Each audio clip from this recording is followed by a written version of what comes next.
perikanan. Nah, jadi pengelolaan. Jadi sebenarnya kenapa sih sumber daya perikanan itu perlu dikelola dan sebenarnya bagaimana sih tata cara pengelolaannya? Oke, menurut FAO tahun 97, FAO ini apa? Federasi tentang Food ya, Association tentang Food, organisasi untuk food dan agriculture. Jadi sebenarnya kenapa perikanan itu perlu dikelola karena dia ini ada sumber daya yang agak terbatas gitu ya. Jadi fungsinya adalah pengelolaan ini adalah suatu proses yang terintegrasi. Nah, jadi terintegrasi itu artinya dari hulu dan hingga ke hilir yang menyangkut tentang pengumpulan informasi, menganalisis, merencanakan, membuat keputusan, sampai nanti implementasinya seperti apa. Implementasi dari aturan-aturan lain di bidang perikanan, karena seperti yang kita tahu sumber daya itu kan sebenarnya semakin terbatas. Hanya saja pertumbuhan manusia itu dia lebih cepat daripada kemampuan regenerasi dari sumber dayanya. Jadi kalau misalnya manusia itu populasinya mengikuti deret ukur, jadi 1, 2, habis 2 pangkat lagi, 2, jadi 4, 4 pangkat 2, 8.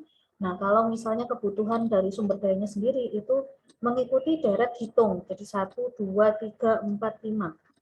Artinya bisa saja satu sumber daya itu nanti yang membutuhkannya itu bisa puluhan sampai ratusan. Makanya kenapa kok di seluruh dunia itu ada kebijakan ekspor impor.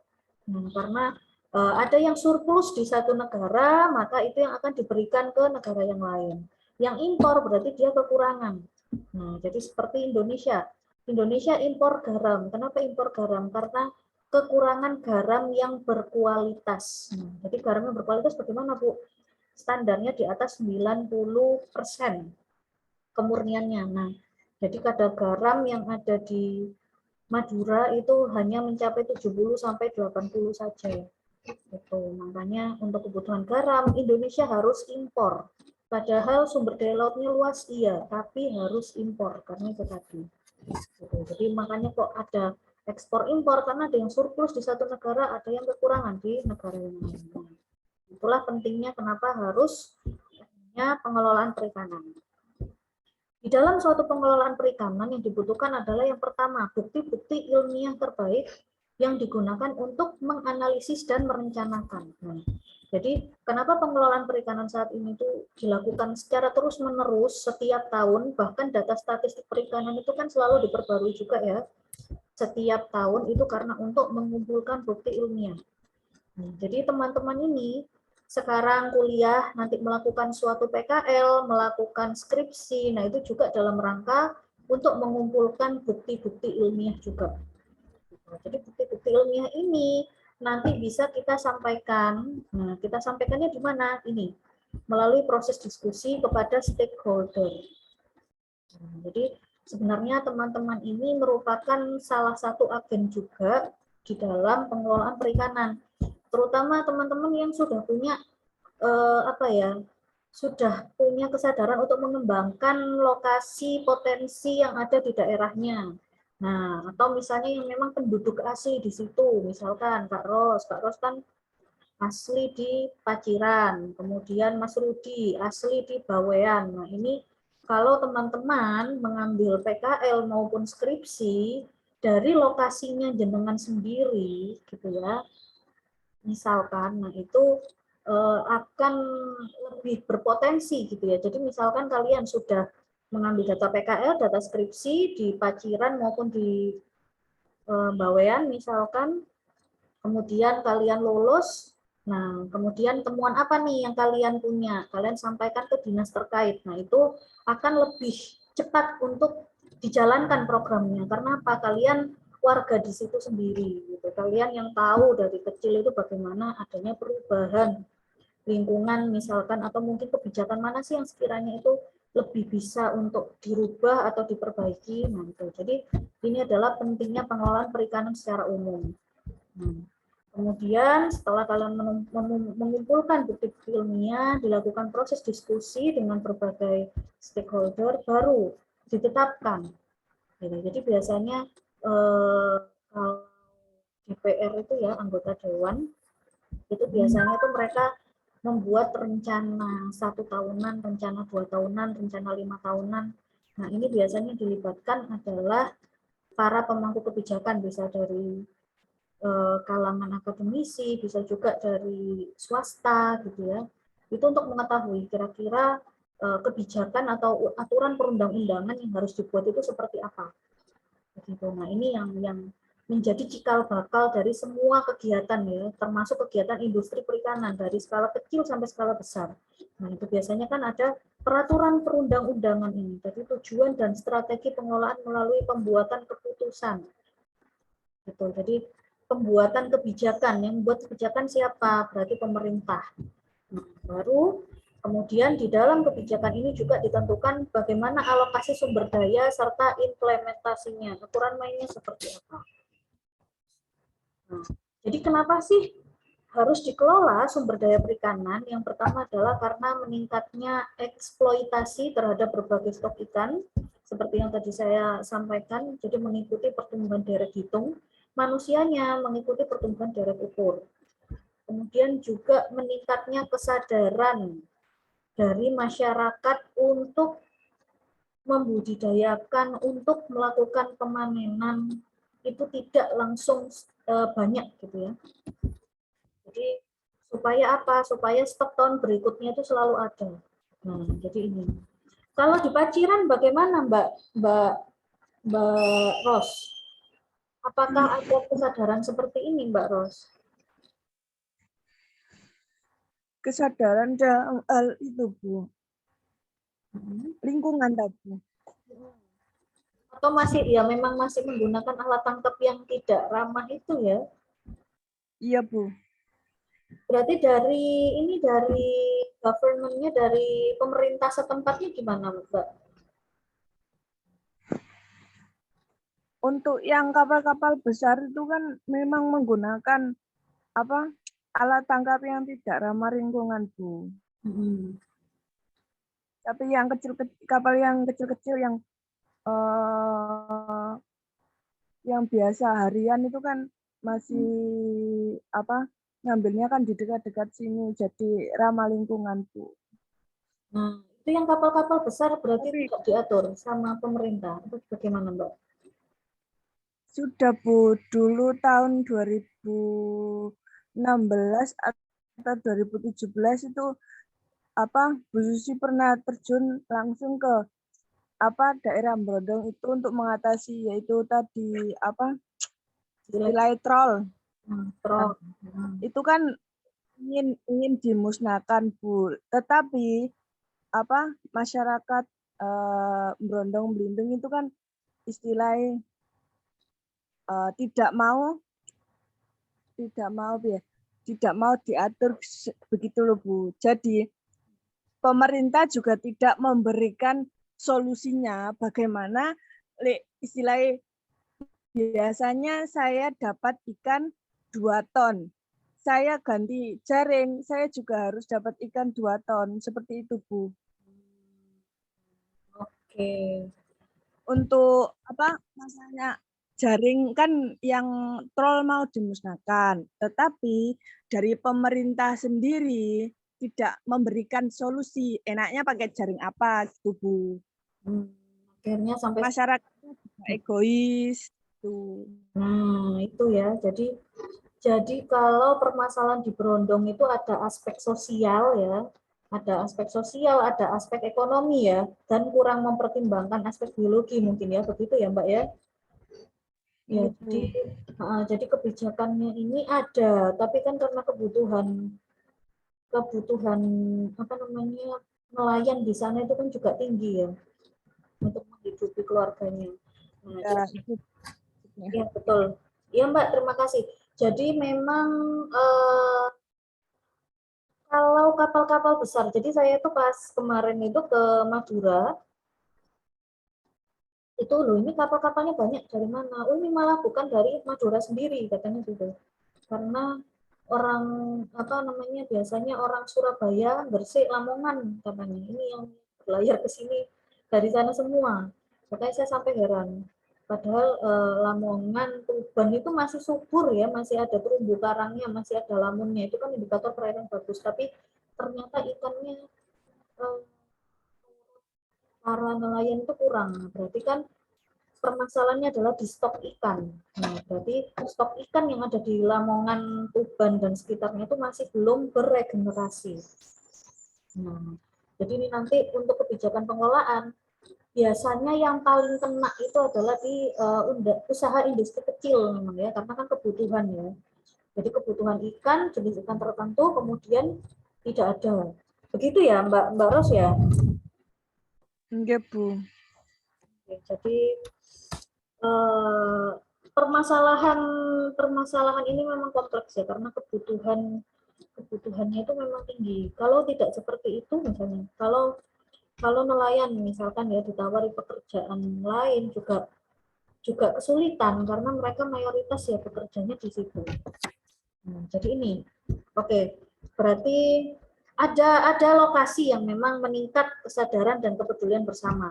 Nah, biasanya memang ya, kenapa tadi saya tanyanya ke Kak Ros, karena biasanya meningkatnya kesadaran dan kepedulian itu pada lokasi-lokasi yang awalnya bersih kemudian nantinya khawatir tercemar. Nah, jadi contohnya mana? Misalkan di ujung pangkah, ya. Jadi kenapa kok kalau di ujung pangkah itu ada meningkatnya kesadaran untuk melindungi wilayah? Karena di situ bisa dijadikan rujukan wisata. Akan tetapi di sana juga masih ada yang kompleks, karena kompleksnya adalah nelayannya sama seperti yang di Lamongan gitu loh. Kalau misalnya ini mau dibuat pembudidayaan secara menyeluruh, misalkan kita nanam mangrove yang banyak gitu ya, tidak ada lagi yang dirubah menjadi tambak. Terus penghasilannya apakah menjadi lebih banyak? Nah, sebenarnya adalah pertanyaan di situ. Karena yang bisa menikmati mungkin bukan mereka, yang bisa menikmati ya anaknya atau cucunya malahan gitu loh. Namanya pohon mangrove kan nggak bisa tumbuh langsung ya. Tapi sekarang kejadian di ujung pangkah juga sama. Yang ada mangrove itu ditebang, dibuat tambak. Jadi ini biasanya kesadaran dan kepedulian itu dia meningkatnya di daerah yang bersih awalnya, kemudian ada potensi tercemar. Nah, itu jadinya mereka, wah ini gimana nih? Gitu. Jadi perlu dikelola supaya apa? Supaya stok ya. Jadi kalau di sini karena kita membicarakannya industri, maka supaya stoknya ini masih tetap ada. Gitu. Populasinya masih tetap ada. Jadi awalnya keinginan mengelola sumber daya ikan itu sudah muncul sejak lama, sangat lama. Isu pokoknya untuk mengurangi dampak buruk akibat kekurangan pakan dan keinginan mengkonservasi. Nah, kenapa kok di Indonesia mengambil langkah cepat ekspor impor? Karena Indonesia itu surplus di sebagian dan dia kekurangan gitu ya. Jadi kayak beras, kenapa harus impor? Karena dia ada kebijakan. Kalau Anda mau mengekspor, maka Anda harus mau diimpor satu bentuk tertentu gitu. Akhirnya memang, nah ini juga saya kurang paham ya apa yang bermasalah gitu ya di Kementerian Pertanian dan Perikanan itu. Kalau perikanan sepertinya masih aman. Kalau kebijakannya Kementerian Pertanian itu kok apa-apa kok impor gitu. Perikanan tuh setahu saya masih ekspor. Bagaimana caranya kita mengekspor yang lebih banyak. Nah, kalau pertanian itu dia impor beras, impor gitu. Saya kurang tahu kenapa kesalahannya. Itu kemudian akhirnya dalam perkembangannya terjadi banyak perdebatan.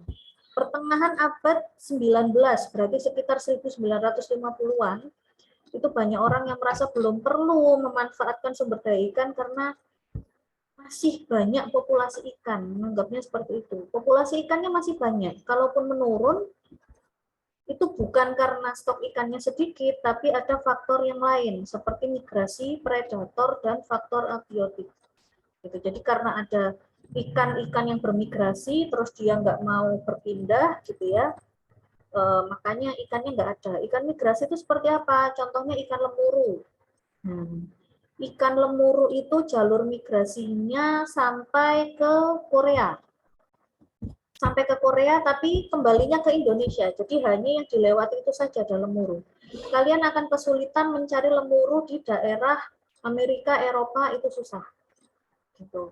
Kalau tuna itu hampir di semua wilayah ada, tapi kalau lemuru itu tidak. Jadi lemuru itu hanya di daerah-daerah yang iklimnya tropis, iklimnya panas sampai ke sedang saja. Dan ada jalurnya sendiri. Nah, jadi ikan migrasi. Makanya ikan lemuru itu masuknya ikan musiman. Kadang ada, jadi pada saat pergerakan arus tertentu gitu ya, itu dia ada, tapi kadang dia nggak ada. Ikan lemuru. Kalau lemuru sama tuna lebih mudah dicari apa Mbak Ros? Gimana, Bu? Kalau lemuru sama tuna di Lamongan lebih sering ketemu apa? Untuk di Lamongan itu biasanya tongkol, Bu. Oh malah tongkol ya, tuna jenis tongkol ya berarti ya. Hampir ada. Iya, Bu. Kalau tuna? Nggak seberapa, Bu. Oh iya saya lupa. Kalau Untuk tuna itu Banyuwangi ya. Tongkol ya berarti ya Mbak ya. Iya, Bu, rata-rata tongkol lebih banyak sama apa? Ikan apa? Golok yang Oh, matanya besar. oke oke. Ya. Oh ya saya baru ingat kalau jalurnya tuna lemuru itu di ini Selat Bali situ. Kalau tongkol itu di ini dia dia ikan yang migrasi tapi migrasinya jalurnya luas jadi bisa tersedia sepanjang tahun. Nah, jadi ini ya. Oke, sudah ada semua tah. Gila, Hendra, Rudi, Diki, dia, Teguh. Yusuf mana ini sama Revo ini? Nah, jadi selanjutnya di abad 20 itu kan berarti tahun 2000 ya. Jadi sebenarnya pengelolaan pesisir, pengelolaan wilayah laut, pengelolaan budidaya itu baru diatur sekitar abad 20. Nah, jadi sebenarnya mindset-nya ya, kalau saya bilang itu pemikirannya dari para nelayan yang tadi kita bahas dengan pemikirannya industri itu sebenarnya sama. Karena apa? Mereka butuh stok gitu. Nah, jadi industri ini minta ke nelayan misalnya ya. Sebenarnya bukan langsung ke nelayan ya. Industri ini minta. Misalnya saya butuh ikan tuna 2 ton, tapi ikan tuna yang bagus. Nah, mereka akhirnya apa ya mau nggak mau harus menyediakan itu gitu. Harus tersedia gitu. Makanya mungkin ya makanya kan beberapa industri itu dulunya usahanya cuma satu, core bisnisnya cuma satu. Misalkan kalau tuna ya udah tuna saja atau apa. Nah sekarang mereka merambah ke bisnis-bisnis yang lain, usaha yang lain. Bahkan mungkin ikan budidaya saja diambil dulu misalnya banyak ikan-ikan laut gitu ya, misalnya dibuat usaha pengalengan. Sekarang sudah sampai ke frozen food. Nah jadi awal mulanya kenapa? Memang mereka ingin mengembangkan usaha. Dan yang kedua ada penipisan stok gitu. Jadi ada penipisan stok. Pada abad 2000, ini kan baru abad 2000, mungkin teman-teman baru lahir ya. Jadi baru pada saat teman-teman lahir, artinya masih 10-20 tahun terakhir ini baru ada kesadaran tentang pengaturan penangkapan ikan. Gitu. Baru ada kesadaran, oh ternyata stok ikan ini dia berkurang penangkapannya. Makanya sekarang itu kok banyak frozen food selain daripada kemajuan teknologi, ini juga karena stok ikannya ini sudah menipis. Stok ikan yang bagus-bagus sudah menipis, juga akhirnya usahanya itu dialihkan. Oh, karena kita ingin tetap usahanya tetap ada, maka kita coba dari ikan-ikan budidaya. Nah, jadi sebenarnya peluangnya teman-teman itu sangat besar. Industri butuh 2 ton langsung. Kalian kalau bisa menyanggupi, mereka akan mengambilnya dari jenengan. Supply-nya nanti mengambilnya dari jenengan. Baru di abad 20. Akhirnya ada kerjasama internasional. Ya, international conference di East ini ya, jadi di Laut Utara, East South Ocean gitu ya, tahun 1902. Nah, kemudian juga karena intensitas pemanfaatan sumber daya ikan yang sangat tinggi dan pengelolaannya sedikit, sehingga ada beberapa ikan yang sudah hilang, sudah sangat sedikit, sudah hampir punah. Ikan tuna sirip kuning, kalau ada juga harganya sudah jutaan. Kemudian juga ada berbagai permasalahan. Sumber daya ikannya langka, wilayahnya sudah memburuk, kajian ekonomi yang tadi ya, jadi misalkan kebutuhannya kan tinggi, dari industri butuhnya tinggi, gitu ya, ya otomatis kita harus memenuhi kebutuhan itu, gitu loh. Kemudian sosial perikanan, nah misalkan kalau nelayan diminta untuk berubah pekerjaan tiba-tiba juga tidak bisa, gitu loh, karena itu memang sudah mata pencahariannya mereka. Nah ini di sini. Terutama di wilayah-wilayah utama perikanan daerah pantai ini adalah permasalahan yang sampai sekarang itu masih belum bisa ditanggulangi gitu loh. Karena ya benar tadi yang apa disampaikan oleh Ros, misalkan pemerintah melarang, tapi solusinya bagaimana lah, ini masih belum diberikan gitu loh. Kalau misalkan solusinya diberikan pekerjaan lain, misalnya apakah itu juga bisa, misalkan nelayan langsung beralih usaha menjadi yang lain gitu, apakah juga bisa, ini kan juga belum tentu. Makanya memang permasalahan ini kompleks, belum lagi nanti kalau permasalahan di tengkulak, pasar ini ya, kebutuhan pasar ini juga ada permasalahan. Sehingga sekarang sumber daya perikanan dunia itu gejalanya terus-menerus adanya penipisan stok ikan. Stok ikannya menipis, modal dan tenaga kerjanya akhirnya membutuhkan cost atau membutuhkan biaya yang lebih tinggi. Nah, jadi kenapa sih kok kalau di industri sekarang ada pengurangan pegawai? Nah, kadang ini juga salah satu alasannya adalah mereka membutuhkan modal yang lebih tinggi. Gitu. Mencari supplier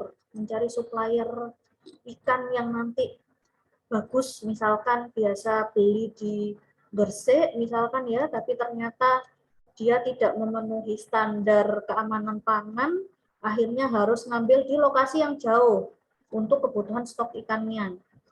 Nah, di sini kan ada cost lagi, ada biaya lagi, gitu. Jadi dari kantor cabang yang di luar pulau itu nanti ada pengiriman barang ke Gresik misalkan pabrik utamanya di Gresik. Nah, ini kan ada butuh biaya lagi. Kemudian untuk nanti supaya lebih cepat, kan kalau dikirim itu nanti butuh biaya yang lebih mahal.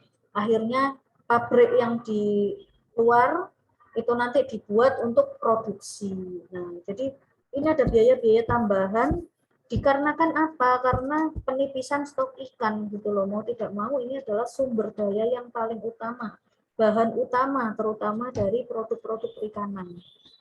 Jadi ini sehingga karena modal dan tenaga kerjanya ini dia juga butuh biaya minimal UMR begitu ya. Nah, makanya sekarang itu ke arah apa ya namanya, outsourcing ya. Sekarang itu ke arah outsourcing gitu. Jadi kalau misalnya kinerja kamu menurun ganti, kinerja kamu menurun ganti. Jadi ini. Jadi sekarang itu tenaga kerja itu diperas gitu ya. Jadi di apa ya, kalau di pabrik-pabrik itu digunakan terus-menerus gitu loh tenaga kerja itu. Karena apa? Yang harusnya pekerjaan itu dikerjakan 2-3 orang, lah ini yang mengerjakan 1 orang gitu. Karena perusahaan tidak punya cost lebih, tidak punya biaya yang lebih. Akhirnya 1 orang ini tenaganya ekstra. Dan itu tadi masalahnya, karena dibuat sistem kontrak. Artinya ketika kita sudah tidak bisa memenuhi permintaan gitu ya, kita langsung ganti lepas, ganti orang baru. Jadi ini adalah permasalahan dari industri gitu ya. Jadi permasalahannya adalah kelangkaan stok. Nah, akhirnya kan kita harus mengurangi biaya, variabel biaya yang lain yang dikurangi untuk memaksimalkan dari variabel utama ini, stok ini tadi. Oke, sebelum saya lanjutkan ada pertanyaan? Insya Allah tidak. Insya Allah tidak, Bu. Oke. Ini ya teman-teman, kalau kalian misalnya kok bertanya-tanya kok kontrak entek gak diperpanjang lah, itu kenapa? Kadang ya kasihan juga ya. Sekarang itu 1 orang seperti mengerjakan pekerjaan 2-3 orang, bahkan bisa lebih. satu kali membuat kesalahan bisa dipotong, jadi bisa langsung di-cut, diganti sama orang baru. Jadi sampai seperti itu. Makanya kenapa banyak orang yang ingin punya usaha sendiri, ingin punya industri sendiri. Sistem dasarnya ini dulu, sebelum kita masuk ke analisis usaha dan lain-lain. Nah, jadi ini perubahan biomasa populasi ikan. Ini ya, awalnya stoknya tinggi, pertumbuhannya ikannya banyak. Nah, ketika di sini harganya kan juga murah ya. Karena ikannya banyak, maka biaya yang dibutuhkan, biaya yang dikeluarkan untuk membeli bahan itu murah. Jadi misalnya kita pasang harga di 10.000 misalkan ya, suatu produk dihargai dengan 10.000. Ketika dia di sini stoknya melimpah, harganya kan juga murah. Ini prinsipnya barang ikan itu ya, barang perikanan karena dia cepat busuk. Nah, maka ketika stoknya melimpah itu harus dijual sebanyak-banyaknya. Gitu. Akhirnya apa? Harganya turun. Nah, kalau pabrik dikasih stok yang ikannya banyak gitu ya, ya senang-senang aja. Karena apa? Bisa dibeli dengan harga yang lebih murah. Kadang ya itu industri itu kan juga punya standar ya. Standarnya dia harus bersih gini dan tidak mungkin mereka membeli dengan harga yang mahal gitu loh. Perusahaan itu biasanya saya belinya skala besar, jadi harganya harus lebih murah. Lagi ketika di sini stoknya sangat tinggi gitu loh, jadi harga yang dipasang juga pasti murah. Di sini artinya kebutuhan untuk membeli sumber dayanya, membeli bahannya itu akan lebih murah, sehingga biaya cost-nya gitu, biayanya yang lain itu bisa dialihkan ke yang lain, misalkan tenaga gitu ya, tenaga kerjanya bisa diperbanyak, pembelian alat-alat, nah itu bisa ke arah sana. Nah, ketika stoknya semakin sedikit, lah di sini nih goncangan nih. Jadi kadang sebenarnya perusahaan itu suatu industri memutus kerja gitu ya, memutus janjian kerja dengan karyawannya itu kadang juga ini tadi sudah tidak ada biaya lagi gitu loh. Karena biaya untuk pembelian stoknya tinggi, maka di sini nanti dipotong. Gitu, pengurangan karyawan. Kadang juga salah satunya adalah itu. Biaya, kadang juga biaya yang dikeluarkan jauh lebih besar dibandingkan hasilnya. Jadi di sini. Di sini dalam kondisi apa? Punah. Di sini punah nih. Nah, jadi biasanya perusahaan ketika sudah ada pertumbuhan yang mulai menurun, itu mereka akan memikirkan ide produk lain. Nah, jadi kalau misalnya ada fusi, ada itu ya yang perencanaan produk itu ya biasanya. Nah, itu sudah mulai memikirkan inovasi produk. Nah, di sini mereka ketika sudah tahu oh stoknya ini sudah mulai menipis, maka di sini mereka harus berpikir inovasi produk apa lagi yang harus dikeluarkan. Ini dalam kasus perikanan ya, produk perikanan. Karena sumber bahan bakunya ini dia terbatas. Mungkin kalau produk makanan yang lain, misalkan seperti mie, mungkin yang dipikirkan itu hanyalah membuat varian makanan yang baru. Nah, tapi kalau produk perikanan, selain daripada yang dipikirkan adalah variannya apa, gitu ya, varian rasanya apa, varian bentuknya apa, makanannya, selain itu juga bahannya dari apa. Gitu. Karena apa? Di sininya masih menuju kepunahan. Tidak mungkin mereka memaksakan untuk menghasilkan ikan yang sama yang di sini, yang stoknya awalnya banyak. Nah, jadi kalau kalian mungkin nanti studi kasus di satu perusahaan, ternyata core bidang usahanya itu banyak sekali gitu ya. Ya ikan tuna, ya ikan apa gitu ya. Itu bisa ditanyakan, kenapa kok pada mulanya itu dia ada banyak cabang bisnis itu. Nah, apakah karena perluasan wilayah kah atau apa? Nah, itu yang nanti ketika kita datang ke industri itu nanti yang bisa kita gali lebih lanjut gitu. Mengapa sampai banyak bidang usaha yang dilakukan? Apakah salah satunya karena ini tadi biomasa yang menurun, harga ikannya jadi mahal, akhirnya biaya produksinya nggak nutup. Karena biaya produksinya nggak nutup, gitu ya, cenderung mengalami kepunahan ini, maka dia ganti dengan ikan yang lain. Nah, ada waktu tertentu di mana populasi ikan ini bisa pulih. Bisa pulihnya gimana? Ketika memang ikannya tidak ditangkap atau diambilnya sudah berkurang. Gitu. Jadi ketika di sini nih, misalkan ikan tersebut sudah mulai tidak ditangkap lagi karena perusahaan-perusahaan sudah tidak berusaha mengeksploitasi ikan tersebut gitu ya. Jadi ikan ini kan nggak ketangkep. Nah, karena dia ikannya nggak ketangkep, maka dia tidak akan kepunah, tapi dia akan cenderung bisa pulih lagi. Nah, permasalahannya tadi kalau kita menggunakan alat tangkap yang tidak ramah lingkungan itu bagaimana? Jadi karena apa? Dia pasti tertangkap. Nah, terus biasanya kalau ikan-ikan yang bukan peruntukannya ya, ikan bycatch itu biasanya dikemanakan, Mbak? Kalau di sana? Maksudnya yang dari kapal, Bu? Ya, kalau dari kapal kan biasanya ada ikan yang tidak sengaja tertangkap ya, karena ada troll itu tadi. Ya, masih tetap dijual, Bu. Oh, dijual. Nggih, Bu. Banyak, Mbak, biasanya, Mbak, yang ikan yang tidak seharusnya ini terus ketangkap.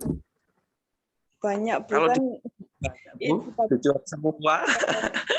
Jual kan Hmm. yang apa Besar. semua, Bu. Batu-batu saja masuk, Bu.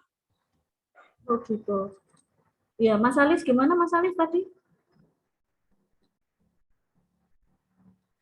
Kalau di wilayah sana itu dijual semua, Bu. Tapi Poin dari kecil sampai besar itu dijual semua, Bu. tapi laris ya. Iya, Pernah dia nggak laku semua. enggak?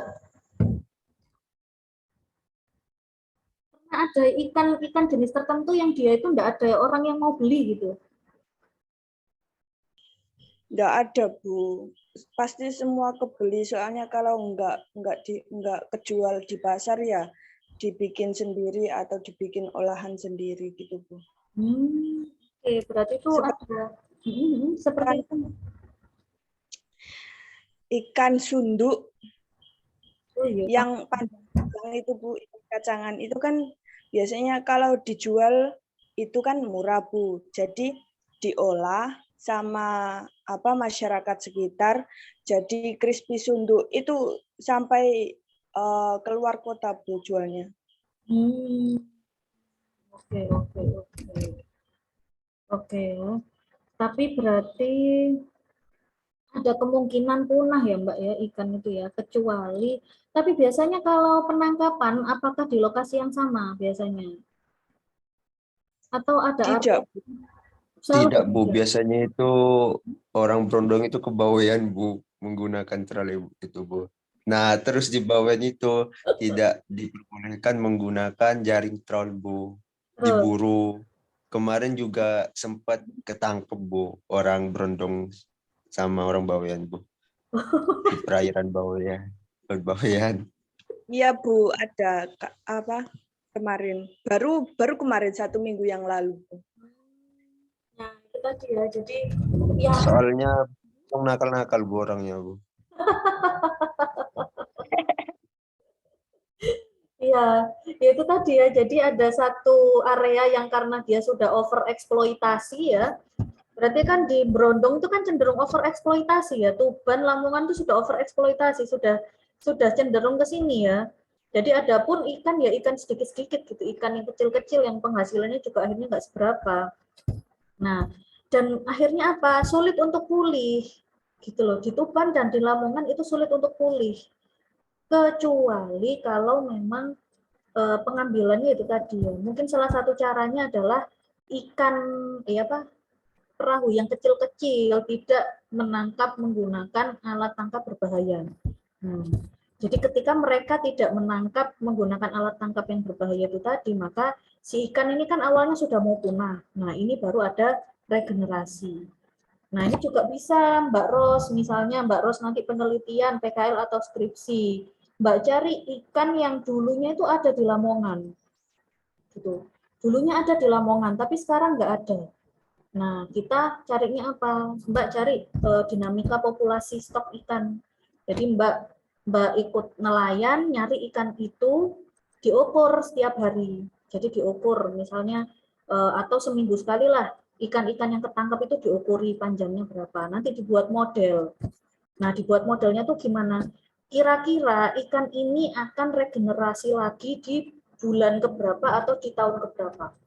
Nah, jadi sebenarnya bisa diperkirakan ikannya itu nanti pulihnya itu sekitar berapa bulan lagi. Itu sudah jadi skripsi, Mbak. Sudah bukan PKL, itu sudah bisa jadi skripsi. Jadi Mbak hanya menganalisis berdasarkan data statistika, Mbak tinggal ngambil tiap minggu ikan tersebut. Nah, itu jadi ikan khusus yang memang dulunya ada di Brondong. Sekarang sudah tidak ada. Sehingga atau ikan umum atau bisa juga ya ikan umum yang biasa ditangkap di Brondong dulunya. Nah, tapi karena dia nggak ada, akhirnya nelayan itu nyarinya jauh. Itu bisa dimodelkan stoknya kira-kira pulihnya kapan itu bisa. Jadi di Brondong ini dia sudah kekurangan ya, sampai akhirnya mau punah, akhirnya ngambil ke Bawean, ngambil ke Madura. Nah, orang-orang Bawean dan Madura ini ya, yang biasanya perairannya bersih, ya marah-marah gitu ya. Makanya sampai yang tadi dikejar itu tadi, karena orang Bawean dan orang Madura ini mereka sadar potensinya mereka bagus. Potensi wisatanya mereka bagus. Dan mereka sudah cukup dari budidaya. Betul ya Mas Rudi ya?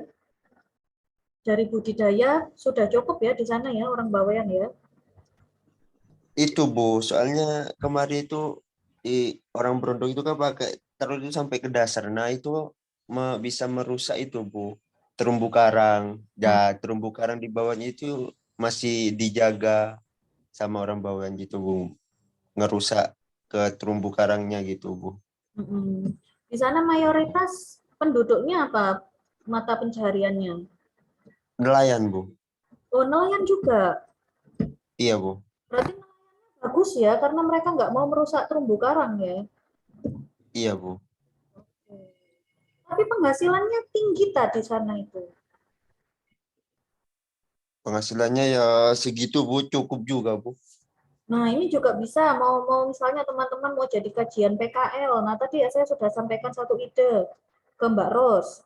Itu sudah bukan PKL, bisa skripsi juga. Satu lagi ide, misalnya Rudi. Ini kan kita sudah melihat karakteristik yang agak berbeda ya di nelayan yang di Brondong dengan nelayan yang di Bawean, sama-sama nelayan. Nah, tapi kenapa kalau nelayan di Bawean ini misalnya penghasilan ini berapa gitu? Itu bisa dijadikan PKL, Mas. Jadi apa namanya kalau gaya hidup misalkan atau apa faktor-faktor apa yang menyebabkan ada perbedaan. Nah, terus hasil akhirnya itu berapa?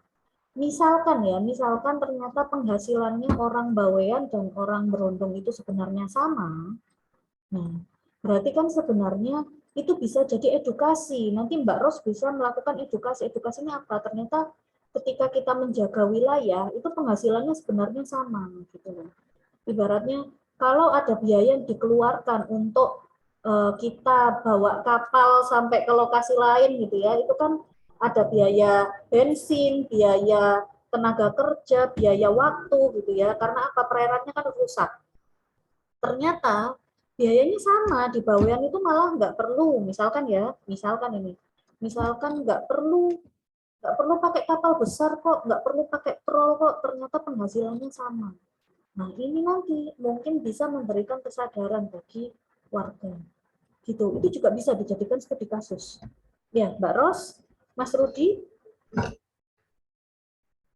gitu ya. Iya Bu. Seperti itu tuh misalnya bisa. Jadi ide-ide sederhana itu bisa dijadikan PKL gitu ya. Dan itu saya rasa mudah, sederhana dan bisa memberikan dampak gitu. Jadi teman-teman nanya penghasilannya apa, penghasilannya berapa, rata-rata penghasilan yang diusahakan apa. Jadi metode wawancara PKL-nya di Brondong itu gimana, di Gresik gimana misalkan ya, di Surabaya gimana, di Bawean gimana, di Madura gimana. Itu kalian bandingkan, maka nanti bisa ketemu. Terus kita hubungkan juga dengan kondisi ekologinya, kondisi wilayahnya gitu ya. Jadi di sini saya tidak pernah menyalahkan gitu ya. Oh yang ini karena ini enggak. Jadi yang menurut saya kenapa kok sampai terjadi seperti itu, karena memang agak punah gitu loh. Mau tidak mau para nelayan itu kan membutuhkan uang untuk menghidupi keluarganya. Sementara tidak mungkin para nelayan ini diberikan pekerjaan yang baru, gitu tidak mungkin. Mereka memang tugasnya adalah menjadi nelayan gitu loh. Nah, makanya pekerjaannya itu kan mereka adalah nelayan, paling yang diberikan adalah usaha-usaha pendamping seperti yang tadi disampaikan oleh Mbak Ros tadi. Ikan sunduk Bu sudah bisa dijadikan crispy, sudah bisa dikirim ke luar kota gitu ya, ikan sunduk khas Paciran. Jadi itu adalah solusi-solusi alternatif tanpa mematikan usaha utamanya. Nah, tapi kalau kita mau mencari akar permasalahannya, kalau menurut teori ini ya, menurut teori ini itu kan karena permasalahan ekologi, karena permasalahan stok ikan yang berkurang. Nah, ini permasalahan ini bisa kita buktikan dengan tanya berapa penghasilan nelayan. Nah, jadi penghasilan nelayan yang skalanya sama gitu loh, sama-sama nelayan kecil, dan juga bisa juga ditanyakan nelayan yang besar itu tadi yang sudah punya kapal itu. Coba penghasilan bersihnya dengan sudah memberikan upah, dengan sudah apa namanya bensin dan segala macam, itu berapa penghasilannya? Dengan biaya pemeliharaan trol dikurangi itu semua dulu. Penghasilan bersihnya berapa? Nah, yang nelayan yang di area yang bersih, nah itu juga berapa penghasilannya? Itu bisa dibandingkan. Kalau di Bawean misalkan ya, dia tetap dijaga seperti itu, maka insya Allah kan keberlanjutannya ada.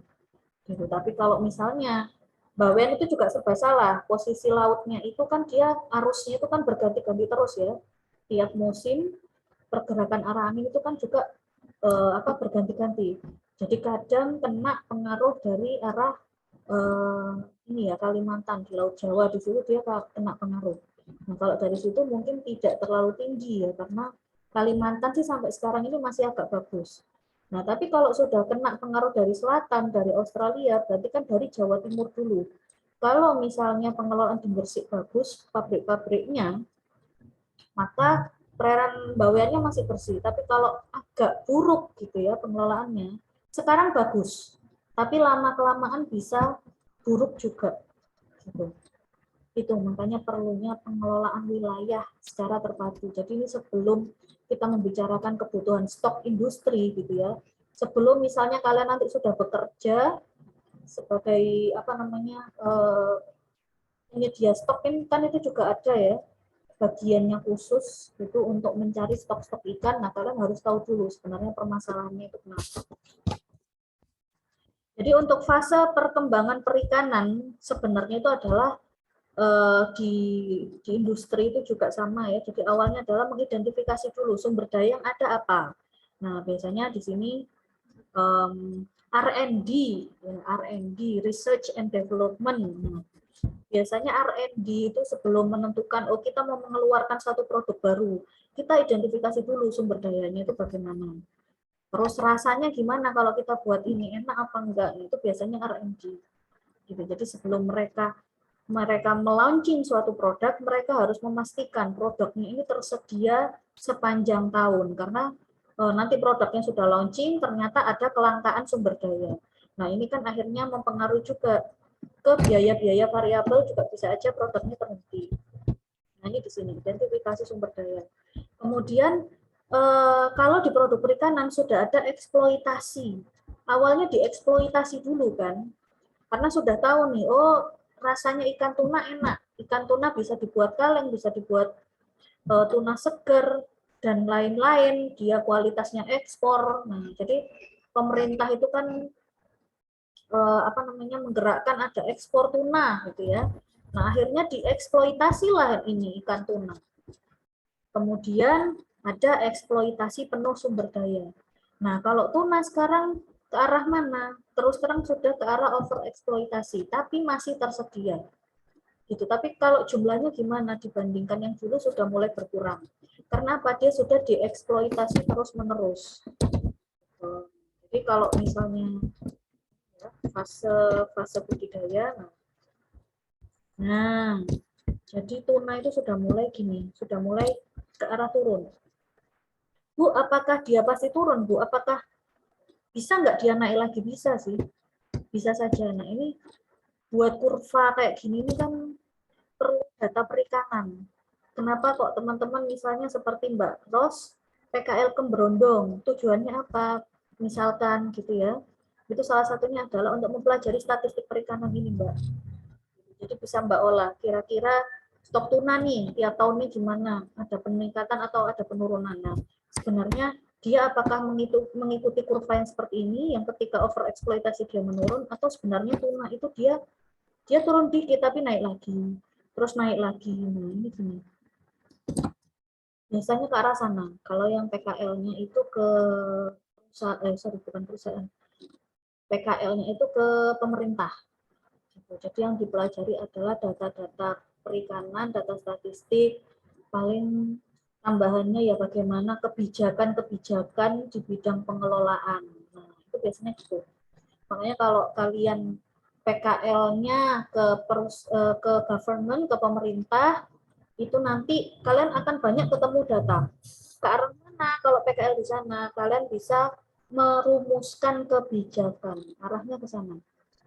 Kalau PKL-nya ke industri, kalian bisa belajar manajemennya. Kalau di balai-balai atau di UPT, nah itu kalian bisa belajar teknisnya. Gitu. Jadi itulah pentingnya PKL ya. Kalian mau yang disasar itu yang mau yang mana dulu gitu loh. Kalian mau kemana dulu PKL-nya itu. Oh, saya ingin menjadi pengambil kebijakan gitu ya. Saya ingin memperbarui sistem misalkan. Tapi saya ingin tahu dulu sistem mana yang harus saya benahi. Saya butuh data. Nah, itu tadi ya, saya butuh data. Maka bisa misalkan kalian masuk PKL di pemerintahan. Atau saya ingin tahu teknis budidaya apa gitu ya. Jadi nanti saya ketika lulus, saya pengen budidaya juga. Nah, itu bisa ke UPT-UPT. Jadi bukan sekedar menyelesaikan PKL, bukan sekedar menyelesaikan skripsi terus lulus, tapi Anda itu dapat apa sih? Di sana itu Anda belajar apa sih? Nah, yang lebih penting adalah itu. Jadi ini, misalkan nanti Mbak Ros jadi PKL di Berondong, coba nanti dicek, ikan apa yang datanya itu bisa naik gini, atau sebenarnya rata-rata semuanya gini sudah. Gitu. Itu nanti bisa dipelajari. Grafiknya itu yang seperti apa? Nah, ini kan berdasarkan data. Program pengelolaannya, misalkan kalau untuk proses biologi perikanan itu dengan kajian dinamika populasi. Nah, ini yang tadi saya sampaikan. Bisa pakai dinamika populasi. Misalkan ikan ini kapan dia punah atau kapan dia bisa banyak lagi berdasarkan ini ya, berdasarkan model. Nah, ini bisa pakai kajian dinamika populasi. Kemudian ada tentukan parameter lingkungannya yang mempengaruhi proses reproduksi, pertumbuhan, dan mortalitas. Kemudian proses ekonominya. Kemudian penipisan stoknya ini seperti apa. Nah, akhirnya kalau ada stok yang menipis, apa solusinya? Apakah ada upaya pembudidayaan atau bagaimana? Jadi sebenarnya kalau penangkapan dan budidaya itu masih jauh lebih prospek budidaya karena kebutuhan perikanan itu sangat tinggi. Jadi Indonesia itu jarang impor ya. Kalau produk perikanan kecuali garam itu jarang impor. Kita tuh ekspor terus. Bahkan target ekspornya selalu tinggi. Nah, kalian bisa memanfaatkan ini gitu. Di Pangkah kemarin itu saya ngobrol itu permintaan ekspor kepitingnya itu cukup tinggi. Nah, jadi sebenarnya misalnya Mas Alis punya dana, jenengan sewa tambak yang ada di Pangkah, jenengan buka usaha penggemukan kepiting, terus jadi juragan kepiting kayak Azmi, itu juga bisa gitu loh. Banyak sekali channelnya itu ya, banyak sekali informasi. Kemarin itu juga di Tanjung Awan itu kan padahal kepiting, tapi juga permintaan benih lele. Loh, benih lele loh, anak. Itu permintaannya sangat tinggi. Jadi mereka selalu kehabisan benih lele sampai ada yang bapak-bapak itu dia resign pekerjaannya, dia fokus untuk pembibitan lele. Gitu. Itu saya sampai diceritai seperti itu. Sebenarnya potensi budidaya itu sangat tinggi karena kita sudah tahu bahwa stok populasi kalau ikan tangkap itu sudah lebih jarang daripada ikan budidaya. Makanya sekarang itu frozen food itu lebih banyak ikan budidaya. Gitu, diarahkan ke ikan budidaya. Karena apa? Kalau ikan budidaya stoknya terus ada. Kita bisa memastikan stoknya ada sepanjang tahun, kita memastikan harganya itu tetap. Nah, tapi kalau ikan ini, apa namanya, ikan laut itu harganya selalu berubah-ubah. Oke, ada pertanyaan dulu sebelum saya lanjutkan? Lanjut, Bu. Lanjut. Oke, ini kok ini mana ini? Ya, Di sini, Bu. ada yang ya. Nah, jadi karakteristik kepemilikan bersama. Nah, jadi kalau kita membuat suatu perusahaan, suatu industri, saya menyebutkan industri itu kan kita tidak perlu berpikir seperti pabrik skala besar, tidak. Skala kecil aja kan juga sudah bisa ya, industri kecil. Industri kecil berarti sudah ada pengelolaan, misalnya modalnya itu bagaimana, pengelolaan tenaga kerjanya itu bagaimana, sistem manajemennya bagaimana, sistem supply chain-nya bagaimana, kemudian bahan bakunya diambilnya dari mana, siapa yang nanti mengolah, R&D-nya siapa, yang mengkontrolnya siapa, quality control, QC, ya kalau di perusahaan QC. Lah kalau kita kan misalnya 5 orang gitu aja kan cuman, oh ini bagian kontrol, ini yang bagian masak gitu ya, ini yang bagian packing misalnya, ini yang bagian ngirim-ngirim. Nah, itu kan sebenarnya ada konsep yang kecil, ada yang konsep besar. Nah, jadi kepemilikannya seperti apa? Dia kepemilikan bersama, misalnya ada perusahaan, saham perusahaan, sama pemerintah juga suntik modal misalkan, atau ada asing juga, itu seperti apa kepemilikannya? Atau dia dikelola secara mandiri? Atau dia 100% diberikan keluar, sahamnya diberikan keluar 100%.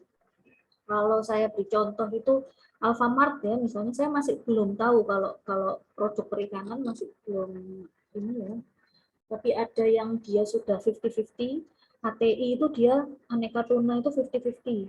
Jadi 50 dari industri itu sendiri pengembangan, kemudian yang 50 dibuka sahamnya keluar. Nah, itu bagaimana kepemilikan? Atau Alfamart itu juga sama. Alfamart itu ada saham yang mulai dibuka meskipun tidak terlalu besar.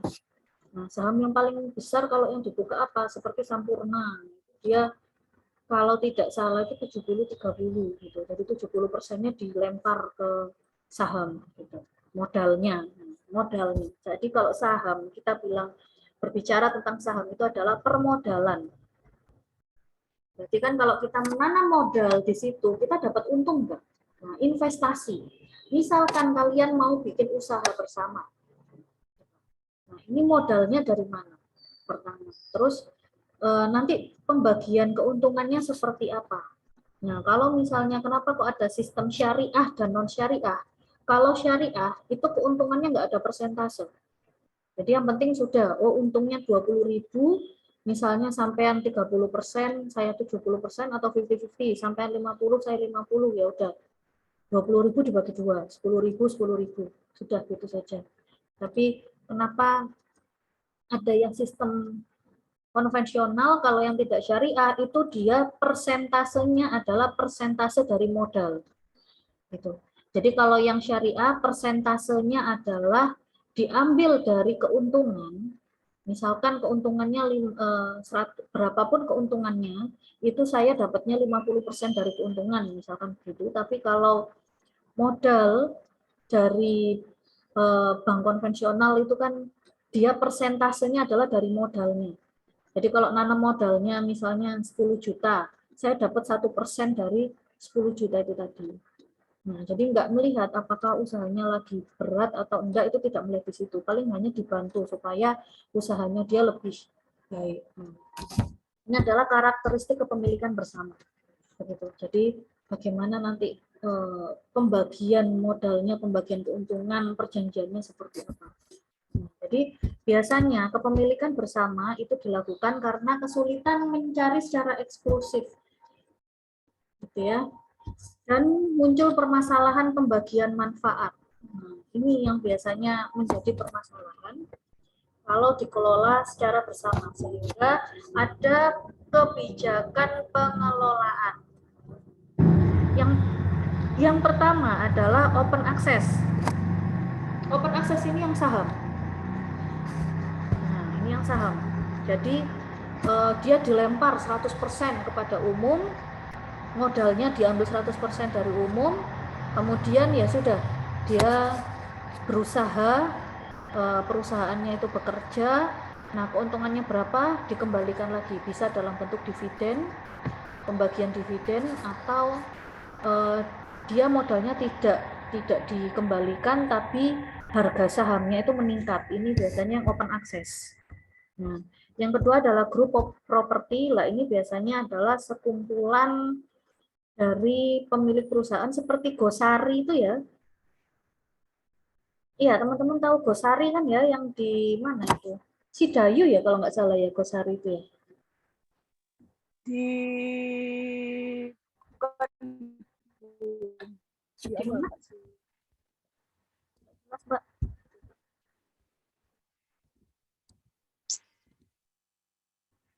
Nggak jelas Mbak Ros di mana itu. Sidayu bukan ya Gosari itu ya? Kasian ya? Iya toh, masih ke itu Bu, nggak Sidayunya. Pangkah? Sekapuk, Ros. Oh, Sekapuk. Ya, Oh, masuknya Gosari itu Sekapuk ya? iya Bu. Nah, kalau yang itu dia masuknya grup properti karena modalnya dari keluarga. KML, nah KML ini juga grup properti. Cuma saya enggak tahu ya, mungkin teman-teman bisa ngecek juga apakah KML itu sudah buka saham. Gitu. Berarti kalau dia sudah buka saham, berarti sudah dia buka ada yang open access. Nah, kalau open access ini berapa persen? Nah, itu gitu. Silakan teman-teman cari, ini nanti tugasnya seperti itu. Jadi ada yang grup properti contohnya apa? Kalau yang benar-benar 100% grup properti itu Gosari. KML saya tidak tahu sudah open access atau belum. Nah, kalau yang individual property apa Bu contohnya? MS Glow, tahu ya MS Glow ya? Iya Bu. Juragan, Bu. Iya, Juragan 99. Nah, jadi kalau yang itu dia contohnya adalah individual property.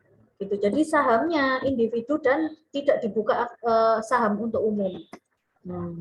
Atau usaha-usahanya siapa Raffi Ahmad itu kan juga sama individual property karena dia merasa sudah bisa untuk menghidupi usahanya itu ya sudah dia kembangkan sendiri. Kalaupun ini dia hanya buka kemitraan ya, kalaupun ada dia hanya membuka kemitraan gitu. Itu pun dia tetap dapat royalti berapa persen. Kalau perusahaan perikanan saya belum ketemu kecuali PT yang kecil-kecil yang belum terkenal ya. Kalau PT yang sudah besar-besar itu rata-rata grup sudah grup properti. Jadi kalaupun ada saham itu juga dibagi. Jadi berapa persen ini gitu. Sepengetahuan saya itu kalau perusahaan yang besar-besar itu perusahaan perikanan. Kalau perusahaan yang kecil-kecil CV itu ya rata-rata ya individual properti perusahaan perikanan. Ada yang government property lah, ini biasanya ya Pertamina itu ya. Terus yang di Papua itu apa namanya itu? Tambang emas itu. Nah, Freeport. Nah, ini dia tetap ada saham dari perusahaan dan juga ada open access. Nah, ini biasanya. Gitu. Jadi ini nanti juga akan menjadi tugas kalian untuk mencari perusahaan dan tipe kepemilikannya yang mana. Ini seperti itu. Oke, tujuan pengelolaannya bisa dibaca ya di sini ya untuk memaksimumkan pendapatan, memanfaatkan jangka panjang atas sumber daya perikanan. Nah, ini terutama tujuan pengelolaan adalah menjaga spesies target berada di tingkat atau di atas tingkat yang diperlukan untuk menjamin produktivitas yang berkelanjutan. Ini karena ini adalah kebutuhan dari industri. Kebutuhan industri adalah ini. Jadi dia harus berkelanjutan produktivitasnya. Terus apa? Mengoptimalkan keuntungan. Nah, yang namanya kita buat industri itu kan harus ada untung. Gitu loh. Kalau bisa untungnya sebesar-besarnya. Nah, jadi kenapa kok Rasulullah lebih memilih menjual barang gitu ya, karena setahu saya ya itu tidak ada di Al-Quran ataupun di kitab manapun itu sebenarnya kita menjual itu maksimal berapa persen dari harga, itu enggak ada gitu. Jadi kalau untuk jual beli tapi barang itu tidak ada ketentuan harganya berapa, beda sama hutang. Nah, kalau kalian yang dijual adalah uang itu tidak boleh dibungai sama sekali. Nah, artinya sebenarnya kalau misalnya kalian membuka suatu usaha terus kalian mau mengoptimalkan keuntungan, tidak masalah gitu ya, tidak masalah. Kalau mau ngambil untung agak besar tidak masalah, cuman kan kalau manusia itu kan mikirnya kan mana yang paling murah kan gitu, mana yang efeknya paling bagus dan dia harganya murah, ya itu yang biasanya laris dibeli banyak orang. Nah, jadi sebenarnya kalau kita berjualan produk-produk perikanan itu nggak ada masalah. Misalnya Mbak Ros, oh memang ikan ini ya, jenis ikan ini, atau Mbak Dila misalnya, ikan jenis ini kok kayaknya ini musiman, tapi rasanya enak.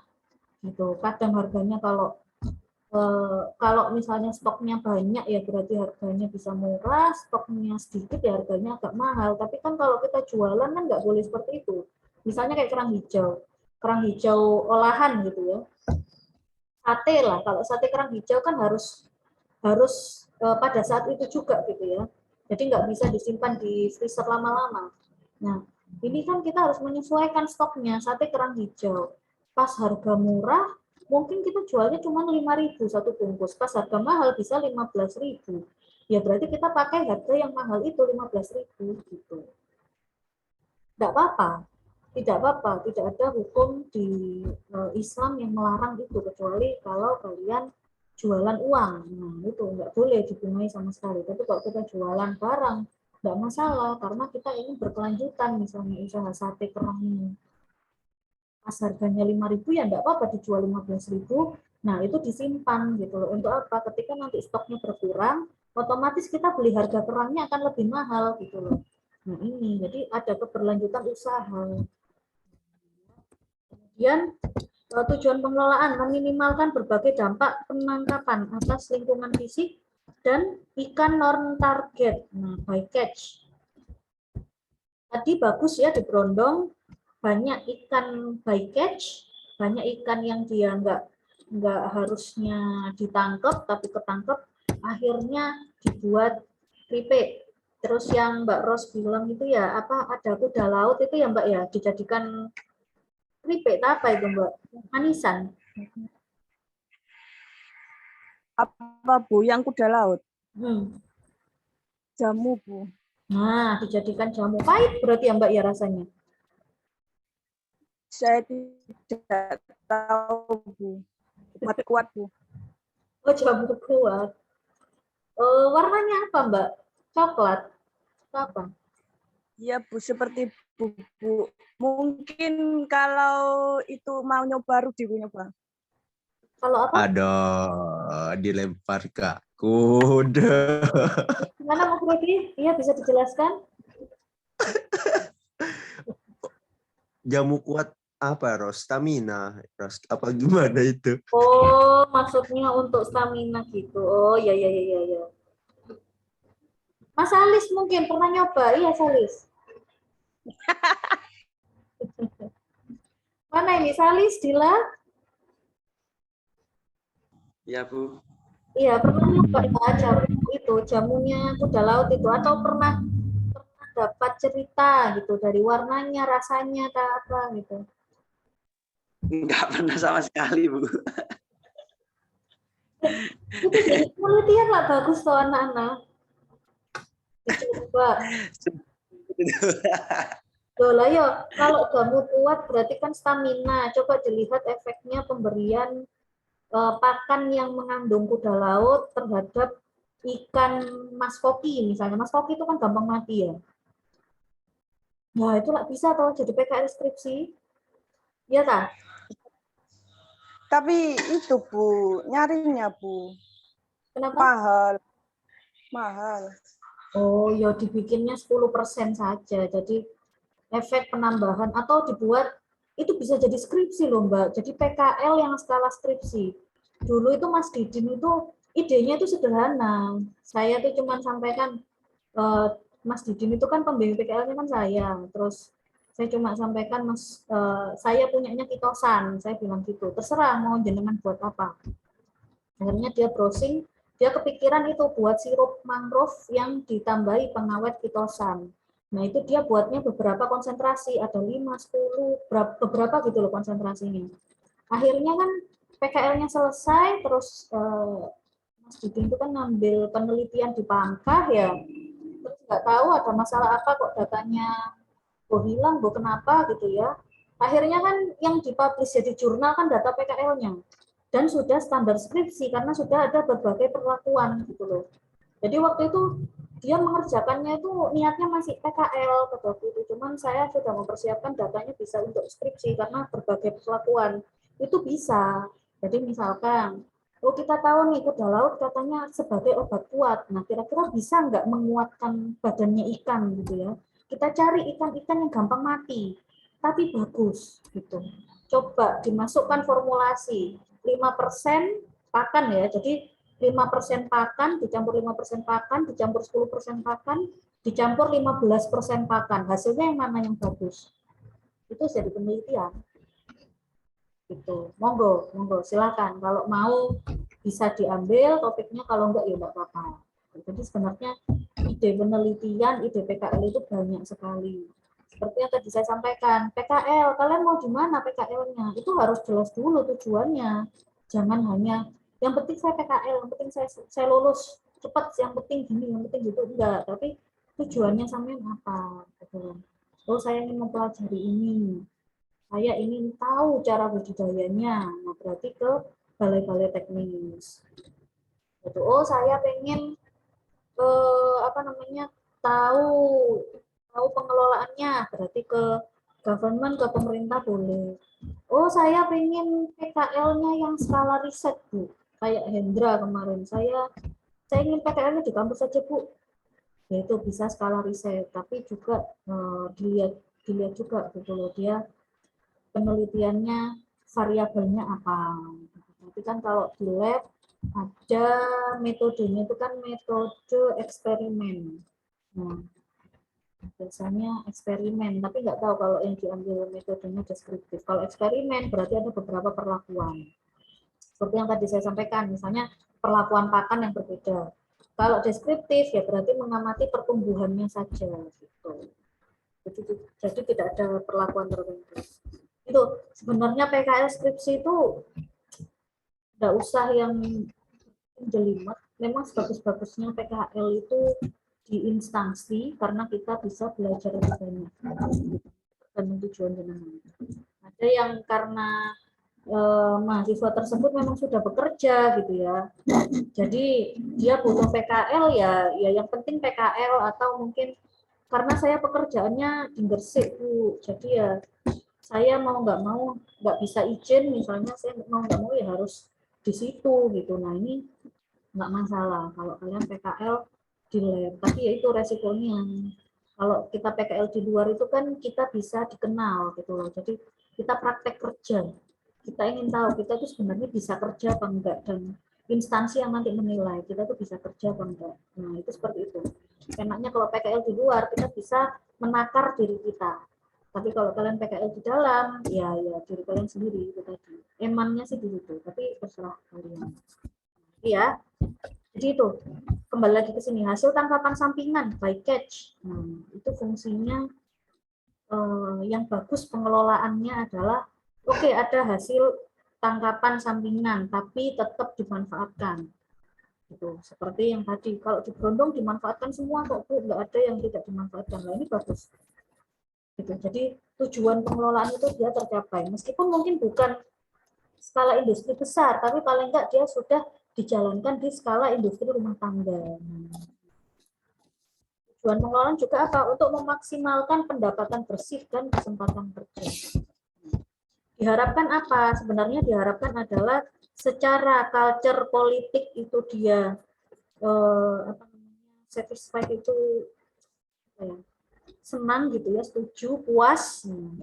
secara culture, secara politik itu memuaskan, artinya nelayan tidak perlu berganti pekerjaan, untuk menjaga lingkungan tidak perlu berganti pekerjaan, tapi juga memberikan benefit secara ekonomi, keuntungan secara ekonomi, serta dia tetap menjaga lingkungan. Sebenarnya tujuannya adalah ke arah sana. Jadi ada yang disebut stok dan populasi. Stok itu adalah stok ikan, satu jenis ikan. Kalau populasi adalah sekumpulannya. Jadi bisa saja satu ikan, tuna misalkan, itu termasuk ke dalam populasi ikan air laut yang ada di perairan Berondong, gitu. Misalkan seperti itu. Nah, jadi kalau kita membicarakan stok ikan, berarti hanya satu jenis ikan. Tapi kalau populasi ikan yang ada ditangkap di Berondong, itu berarti segala jenis ikan. Jadi ada berbagai jenis stok. Jadi suatu stok mungkin merupakan bagian dari suatu populasi atau lebih dari satu populasi. Ini ada beberapa model pengelolaan perikanan. Yang pertama maksimum sustainable yield. Nah, ini sebenarnya ini adalah model perikanan yang saat ini dilaksanakan. Model perikanan ini itu tidak bagus. Gitu. Model perikanan MSY itu dia tidak bagus. Jadi zaman saya kuliah itu pengelolaan perikanannya itu MSY.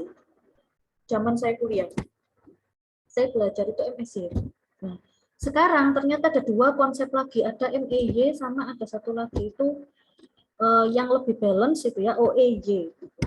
Jadi dia kalau MSY itu dia hanya berdasarkan hasil tangkapan saja. Nah, ini saya sekilas-kilas, nanti silahkan kalian pelajari. Jadi kalau MSY, populasi ikan itu digambarkan sebagai stok tunggal. Nah, jadi kalau MSY itu menghitungnya per ikan, jadi per satu jenis ikan, per tuna atau per tongkol atau per udang ya. Berapa udang untuk mengetahui stok budidaya udang misalkan atau bandeng. Jadi reaksi stok ikan terhadap penangkapan atau pembudidayaan yang dilihat apa dari berat dan jumlah ikan. Gitu. Jadi di konsep MSY itu adalah ketika ikannya kecil-kecil maka harganya murah, kalau ikannya besar-besar maka harganya juga mahal. Nah, sekarang kan seperti itu ya, bandeng kecil sama bandeng besar. Kalau bandengnya kecil-kecil, harganya apakah lebih murah kiloannya? Atau sama aja? Coba yang ada di Lamongan. Atau yang ada di manapun, monggo silakan.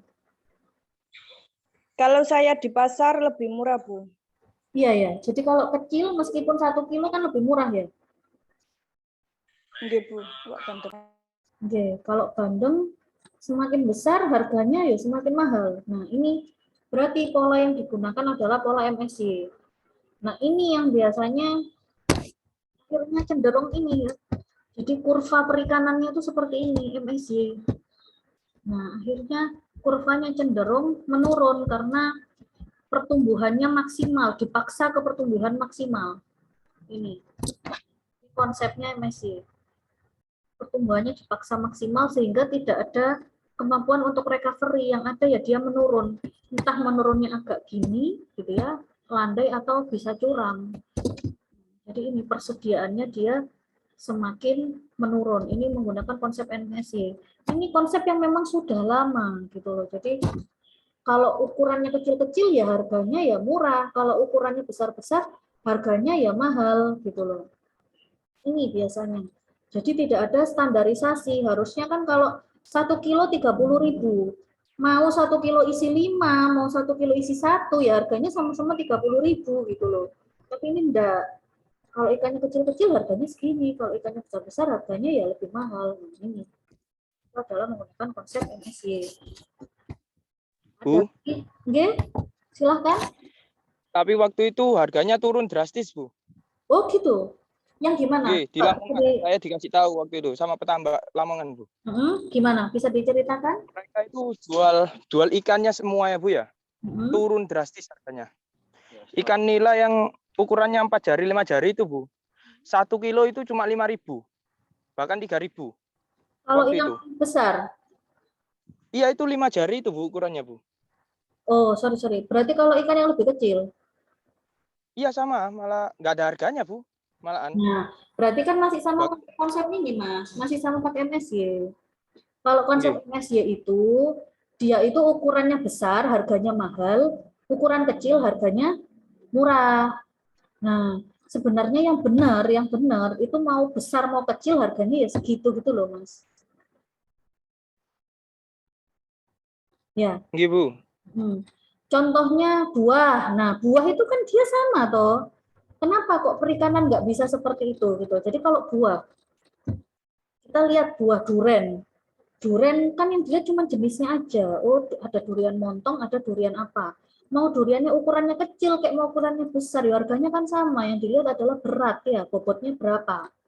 Oh, kalau bobotnya ini sekilo, ya per kilonya harganya segini. Nah, kenapa perikanan tidak bisa ke sana? Itu akhirnya adalah ada konsep MSY ini, kurva pertumbuhannya akhirnya cenderung menurun. Karena apa? Ketika nelayan ngambilnya sedikit gitu ya. Tapi kan jumlah ikannya ketika penghasilannya sedikit, padahal ikan yang ditangkap banyak gitu loh. Ya, ikan bandeng misalnya ya. Oke, kalau para pembudidaya lah, ikan bandeng masih bisa diatur sih ya. Kalau kalau budidaya itu amannya gitu. Jadi kalau budidaya itu masih bisa diatur kapan panen. Udang lah, udangnya jumlahnya banyak, ukurannya kecil. Itu kan akhirnya rugi ya, betul nggak? Jadi harusnya ketika dia waktunya panen harganya misalnya cenderung mahal, tapi karena dia panen ukurannya masih kecil-kecil, jumlahnya kan juga lebih sedikit. Sorry. Jumlah udangnya kan juga lebih banyak. Iya. Nah, mendingan saya gambar aja biar paham. Oke, udang. Jumlahnya 1000 misalnya. Dia karena ada banjir harus dipanen lebih dulu. Size-nya masih 60. Size 60 per kilonya. Otomatis harganya kan beda dengan yang size 30 per kilonya. Tapi dia harus dipaksa panen di sini nah misalnya. Nah, akhirnya apa? Kita menjual dengan berat kilogram yang sama ya. Jadi sama-sama 1 kilogram.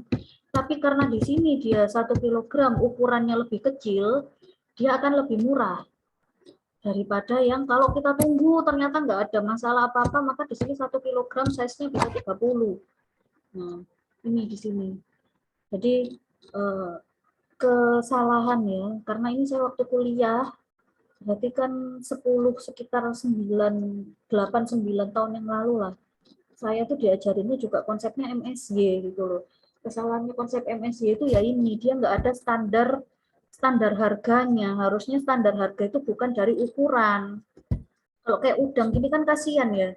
Padahal ukurannya 60 lah misalnya, 60 1 kilogram, harganya lebih murah. Padahal di sini dia rugi. Ruginya apa?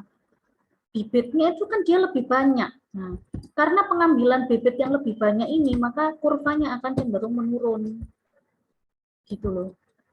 Karena apa? Dia terpaksa. Di sini bibitnya sudah maksimal. Tapi karena dijualnya harganya murah, keuntungannya dia lebih rendah, maka dia akan memaksa mengambil terus-menerus, sehingga kurvanya akan cenderung menurun. Bisa dipahami sampai sini? Jika ada pertanyaan, monggo silakan. Insya Allah tidak ada, Bu, dari saya. Oke, yang lain, monggo. Dila. Iya, Bu. Oke, ada yang ditanyakan, monggo silakan. Enggak, Bu. Nah, oke.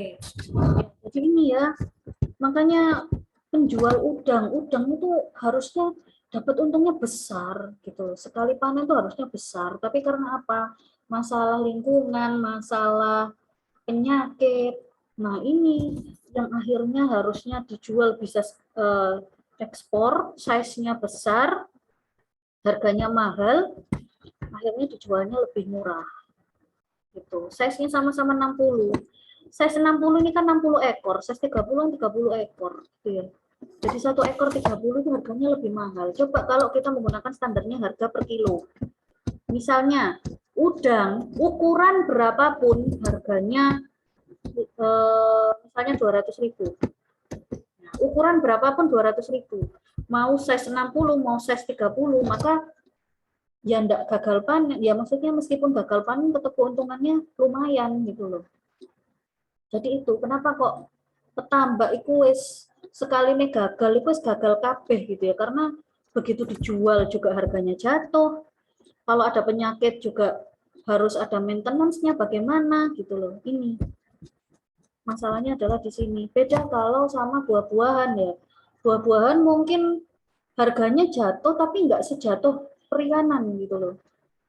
Paling bedone paling mek 5.000, paling banter 10.000. Terus nemen nih, paling biasanya tidak ada perbedaan harganya karena dia tidak menggunakan kurva MSY ini gitu. Jadi kalau kita beli sekilo rambutan, mau dia kecil kayak mau dia ukurannya besar kayak harganya segitu, 20.000 ya wis harganya segitu, harganya 20.000. Paling permasalahannya sama, ketika stoknya terlalu banyak, yaitu nanti yang harganya jatuh. Jadi harganya jatuh itu karena stoknya terlalu banyak, bukan karena ukuran. Nah, kalau di perikanan selain daripada harganya jatuh karena stok gitu ya, karena stoknya terlalu melimpah harganya jatuh, ukuran juga bermasalah gitu loh. Kayak kemarin kerang hijau itu ya, Hendra ya, kerang hijau itu kan kita membeli dengan harga 7.500. Sebenarnya harga 7.500 itu kalau size-nya besar. Nah, kemarin itu kan hitung-hitung ya membantu para nelayan saja gitu loh. Karena size segitu tuh sebenarnya. Kenapa Dila? Silakan. Kemarin itu kerangnya dipilihin, Bu. Oh, masih dipilihin. Lah terus yang kecil-kecil itu bagaimana? Dibeli juga? Ya. Kenapa? Yang besar-besar itu yang dibungkusin buat pesanan, yang kecil-kecil buat panitia, Bu. Oh, tapi dibeli semua kan? Iya, Bu. Tapi pesanannya itu Pak Aminin sama bupatinya itu membeli dengan harga 7.000, Bu. Iya. Iya. Jadi kemarin itu kan acara panen kerang itu kan acara bakti sosial juga Mbak sebenarnya.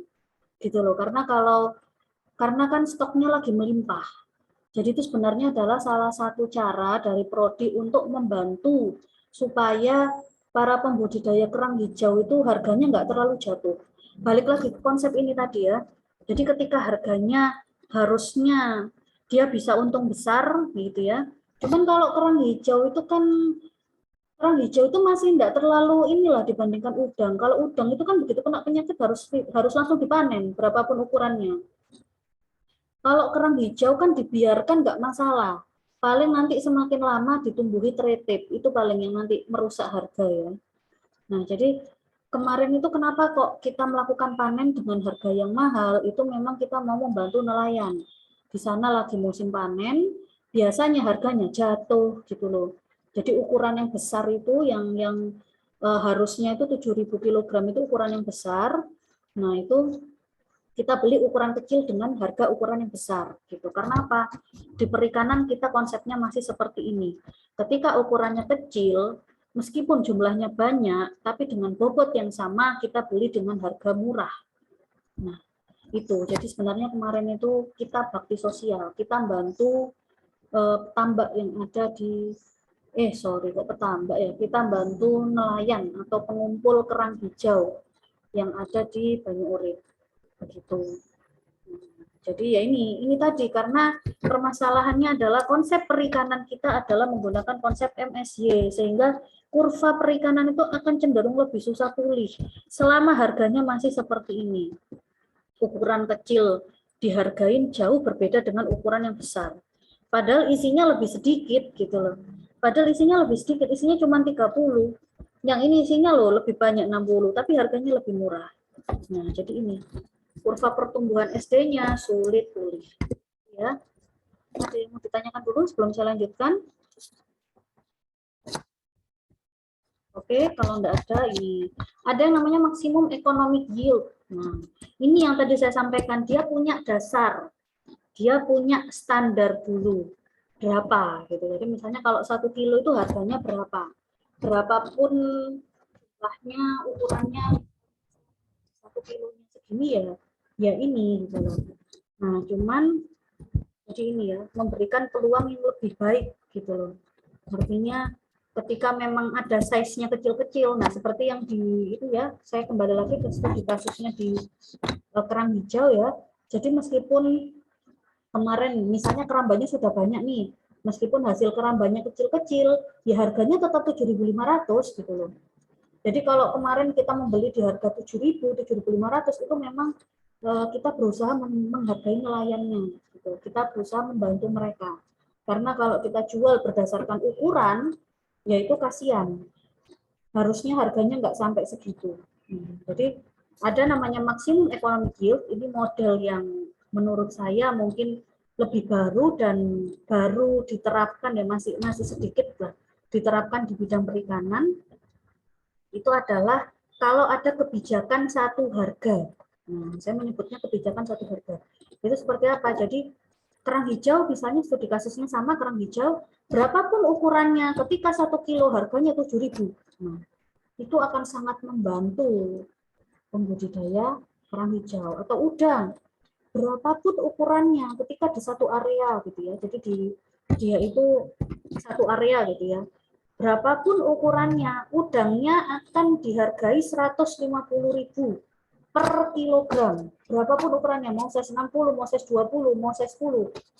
Gitu. Nah, ini kalau ada kebijakan satu harga gini, maka itu bisa menolong pembudidaya yang mungkin masih gagal ketika size kecil gitu. Nah, terus rugi dong Bu yang size besar. Nah, size besar langsung diekspor. Nah, jadi yang bagus itu adalah ditetapkan dulu standarnya, size-nya berapa per kilo itu tadi. Oh, misalnya size-nya 60, kalau udang misalnya 80 lah, 80 sampai 30 gitu. Harganya wes sama aja semuanya. Nah, kalau yang lebih besar Bu size-nya, diekspor aja sekalian. Itu bisa. Yang seperti itu nanti bisa menolong pembudidaya, menolong petambak. Nah, jadi itu. Industri bagaimana Bu? Nah, industri ini juga dia punya standar. Nah, berarti kita turunkan lagi. Oh, misalnya size-nya dari 50 atau 40 ke 80 untuk udang. Size 30-nya kemana? Size 30 kita kirim ke industri misalkan. Maka ini bisa. Jadi ada istilah maksimum economic yield. Maka sumber daya itu tidak akan langsung habis. Meskipun kelemahannya adalah ada standar rata-rata ini tadi yang saya sampaikan ya. Standar harganya berapa, itu biasanya akan bervariasi gitu. Jadi agak lebih ribet nanti penentuan harga standarnya itu berapa. Ibaratnya kita menentukan, oh harga standar kerang hijau itu 7.000 misalnya. Nah, nanti orang-orang protes, walah kerangnya luwe cilik-cilik koyok ngene regane 7.000 gitu. Terus yang kerangnya ukuran lebih besar karena dia harusnya bisa 8.000 10.000 itu juga protes. Ini harusnya sekilo harganya ya lebih murah, lebih mahal gitu. Kenapa kok dihargai lebih murah? Tapi kalau metode ini itu akan bisa lebih mempersiapkan stoknya lebih banyak. Nah, jadi kalau MSY itu di tengah-tengah, nah maka MEY itu sebelum. Jadi ada sebelum dia stoknya habis, itu dia akan tetap aman. Karena apa? Harga yang diambil itu adalah berdasarkan harga standar gitu. Harga standar per kilo, berapapun jumlahnya, berapapun size-nya. Ya udah segitu aja. Maka dia nggak sampai ada over eksploitasi. Bisa dipahami sampai sini?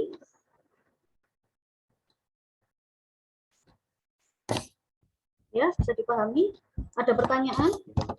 Berarti untuk MAY itu tadi Bu tidak mematok itu berarti Bu, tidak mematok ke ukuran, maksudnya ukurannya random itu 1 kilo itu dijual segitu kalau MAY ya Bu. Kalau MXY itu berpatokannya itu sama ukuran seperti itu Bu. Iya. Jadi kalau model MSY itu seperti perikanan yang saat ini lah. Jadi ukuran segini, per kilonya sekian. Kalau MEY itu saya lihat sudah diterapkan oleh sih, buah-buahan, sayur-sayuran, ya sudah gitu loh. Dia melihatnya dari bobot, mau jelek mau bagus ya harganya segitu. Ya betul apa enggak sih? Ya mungkin ada studi kasus yang teman-teman melihatnya berbeda. Monggo boleh diskusi dulu.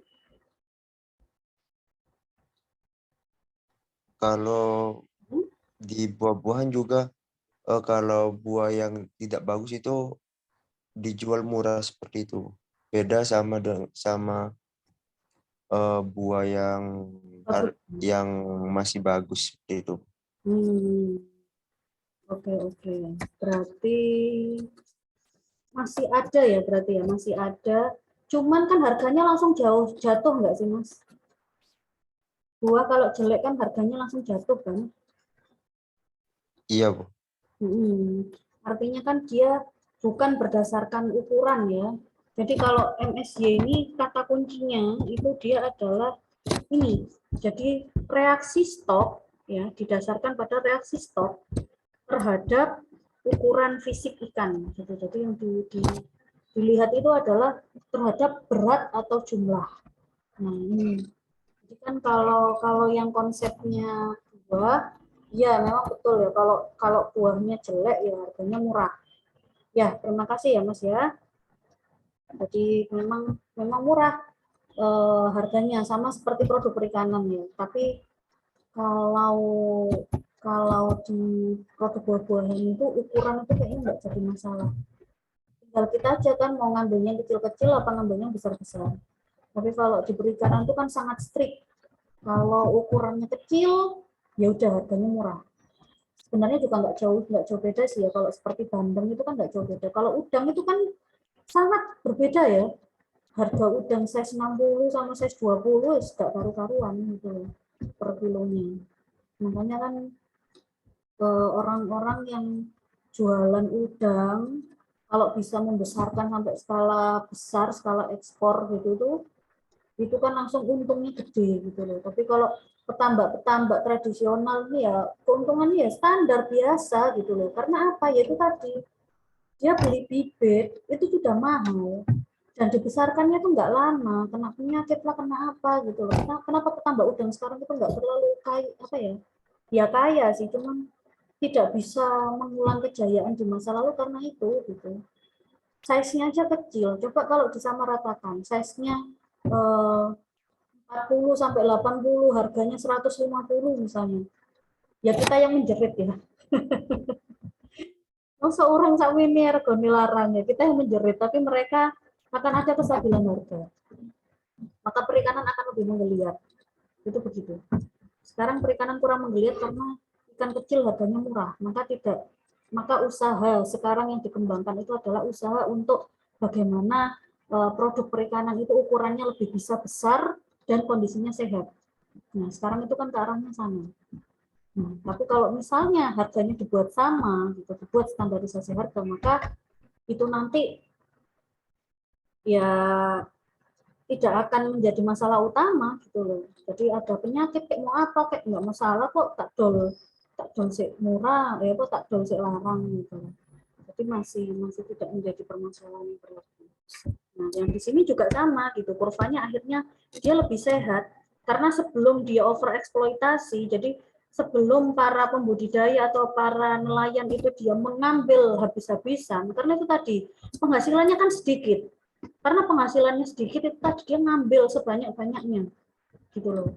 Nah, ketika dia mengambil sebanyak-banyaknya maka kurvanya akan menurun. Tapi ketika kita menggunakan kurva maksimum economic yield, maka dia sebelum dia kurvanya menurun, nah itu masih bisa diselamatkan. Yang terakhir optimum sustainable yield. Nah, kalau ini dia mempertimbangkan segalanya, keuntungan, kerugian, pengelolaan, kebijakan, sosial, dan lain sebagainya. Ini optimum sustainable yield, cuman dia kelemahannya adalah hanya bisa di satu lokasi. Jadi studi kasus saja yang pertama. Yang kedua adalah terlalu banyak unsur yang bergabung sehingga terlalu kompleks. Nah, ini yang mungkin bisa diterapkan. Saya bilang mungkin bisa diterapkan di ujung pangkah, gitu ya. Kalau usaha kerang hijau, mungkin bisa diterapkan ini optimum sustainability yield. Jadi harganya dia tidak bergantung itu standar ya. Jadi kalau yang ini MEY, maksimum economic yield, ini kan harganya bergantung standar di negara berapa. Nah ini biasanya kan bervariasi tahun ke tahun antar negara. Dia ada standar. Nah tapi kalau optimum sustainability yield, dia dibuat standar tapi berdasarkan distribusi pendapatan, berdasarkan sikap masyarakat terhadap kebijakan gitu loh. Jadi kita tidak bisa mematok harga 7.000 berdasarkan pemerintah itu standarnya kalau kerang hijau 7.000 enggak, ya berdasarkan di daerah tersebut berapa, tapi harus banyak sekali yang dikaji untuk menentukan standar harga tersebut. Nah, ini begini, kalau yang dia Berarti itu seperti itu, Bu. Seperti penjual ikan yang menjual ikan hasil tangkapannya itu sendiri langsung ke pasar seperti itu, Bu. Iya, betul. Betul. Itu kalau optimum sustainability yield itu jadi dia bergantung pada pasar bebas ya. Jadi kebutuhan, ada permintaan, ada penawaran gitu. Disebutnya pasar bebas. Jadi bebas sudah harganya gitu. Jadi tidak ada standar, tapi juga tidak melihat tadi. Kan kalau MSY itu kan berdasarkan ukuran ya. Memang bebas juga, nggak ada standarnya, tapi dia masih ada berdasarkan ukuran. Makanya petambak atau para nelayan itu ngambil sebanyak-banyaknya karena dia dapat banyak ikan, ukurannya kecil-kecil, harganya murah. Nah itu, makanya kok kenapa tadi ya permasalahannya, nelayan itu kok ngambilnya jauh banget, ke Bawean, ke Madura, ya karena itu ukurannya kalau di sana masih besar, dijualnya masih lebih mahal gitu loh. Kalau ngambilnya di Lamongan kan mereka lagi regenerasi ya. Ikan itu kan lagi regenerasi, berarti ikan yang ketangkep di sana ukurannya kecil-kecil. Itu tadi makanya bisa mau dibuat kajian PKL itu bisa. Nanti bisa juga kita melihat dari hasil tangkapan. Coba kita lihat hasil tangkapan kalau di di Lamongan sama di Bawean itu bagaimana? Ikan yang ketangkep besar-besar enggak di Bawean, sehingga di Bawean itu harganya misalnya ya penghasilannya itu sama gitu loh. Di Lamongan penghasilannya sama dengan Bawean misalnya, tapi di Lamongan dia ikannya lebih banyak yang diambil, harganya lebih murah. Di Bawean ikannya lebih sedikit tapi lebih besar ukurannya. Nah itu bisa dibuat kajian seperti itu. Gitu ya. Oke, Mas, bisa dipahami ya. Nah, jadi ini ada 3 konsep. Jadi kalau teman-teman misalnya, Bu, saya ingin memperbaiki kebijakan, nah itu kalian bisa menggunakan 3 model ini. Saya sudah jelaskan, konsep yang sekarang itu MSY. Ya, alasannya kenapa? Ya itu tadi, ya namanya juga produk perikanan, bisa mati, cenderung mudah mati, cenderung mudah busuk. Terus juga namanya produk perikanan itu kan punya badan ya. Badan yang enak itu kan daging. Lah dagingnya itu kan nggak ada di kepala, nggak ada di ekor gitu loh. Artinya kenapa kok yang lebih besar size-nya itu lebih mahal? Karena enak gitu. Ya wajar. Sementara kalau buah kan beda. Ukuran kecil, ukuran besar ya nggak terlalu jauh beda lah gitu loh. Tapi kalau ikan itu kan ukuran kecil sama ukuran besar itu kan sangat signifikan. Udang ukuran kecil capek buat ngupas ya. Kalau ukuran besar kan wis enak langsung tinggal dipotong saja bagian kepala, ekor sudah. Ikan juga sama. Ketika ukurannya kecil-kecil dagingnya kan berarti sedikit. Itu permasalahannya adalah di situ. Makanya kurvanya yang dipakai MSY. Makanya kenapa kok eksploitasinya terus-menerus, karena ukuran kecil itu dihargai murah. Itu. Jadi permasalahannya sama seperti bibit lobster. Bibit lobster di Indonesia itu melimpah ya. Harganya murah.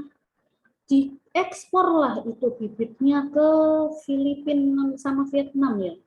Diekspor lah, murah dia. Per bibitnya harganya hanya 10.000 lah itu maksimal. 15.000 atau 30.000.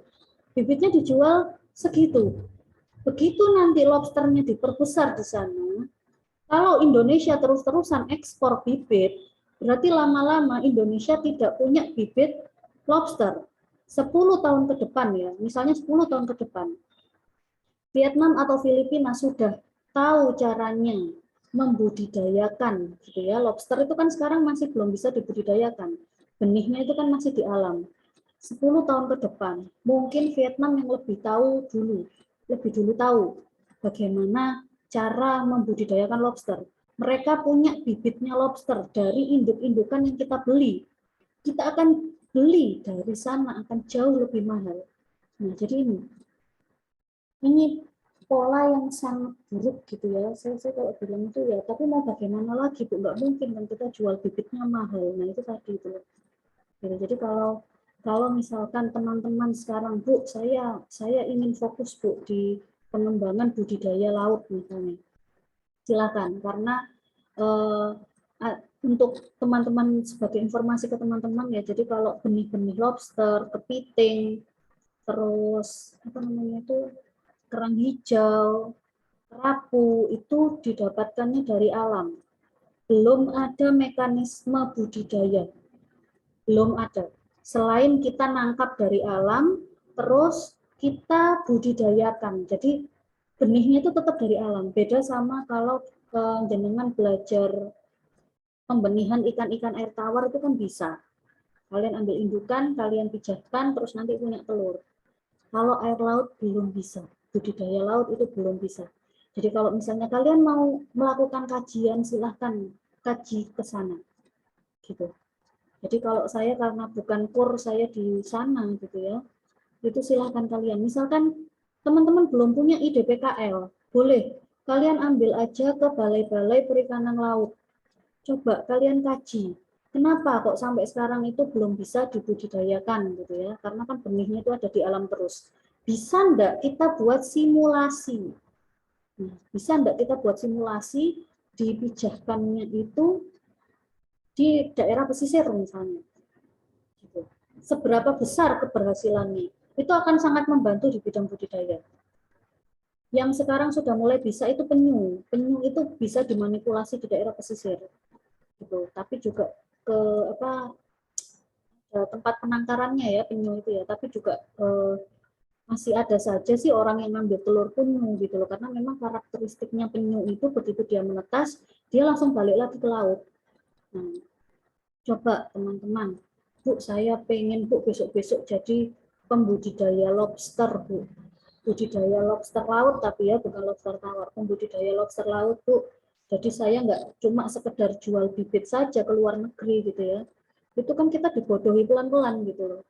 Kita jual bibitnya sekarang keluar, kalau mereka sudah tahu cara budidaya, mereka jual indukan nanti ke kita.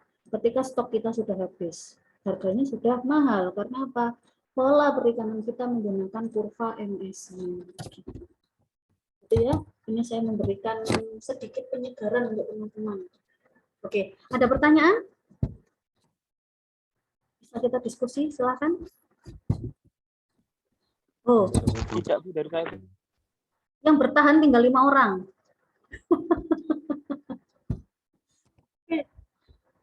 Yang bertahan sampai akhir tinggal 5 orang.